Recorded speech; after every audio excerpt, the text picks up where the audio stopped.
Hello mga kamari, kamusta kayo dyan? Ayan, flex ko lang yung pagpunta namin sa shopping center.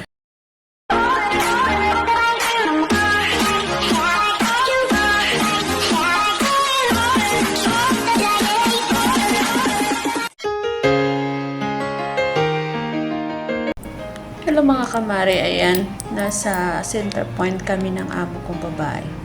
Nagtingin-tingin ako ng mga sofa.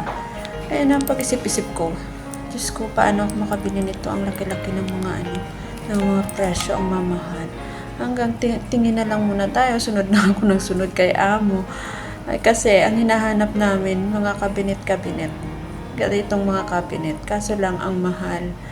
Hindi afford ng budget niya. Actually, si amo ko may pera. Kaso lang, si lalaki may hawak. Si babae ko, yung taga-bili lang, binibigyan lang ng budget. Kaya ang hirap din sa kanya na na yung mamili kung gusto niya, pero nagdidepende na naman siya sa presyo.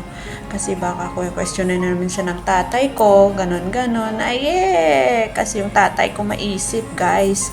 Kaya ayan, may pera sila kasi business nila clinic may medical clinic, dental clinic, mga ganon. Kaya, napag-isip-isip ko lang, kung may pera si babae, hindi sana ganito. Kasi ang dami niyang gustong bilhin. May pera nga, hindi niya naman hawak kasi si lalaki yung may hawak. Kaya, ayan, nakwento ko lang sa inyo guys kasi nakikita ko tong mga ganito. Ayan, ang dami naming nakikita dyan. Kaso lang nga, problema nga siya dahil sa, sa budget.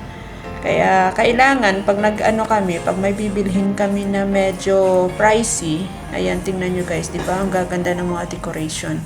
Kaso lang, kailangan namin mag-consult muna sa tatay namin para kung mag-approve siya, edi kukunin ni nanay. Kaya ayan.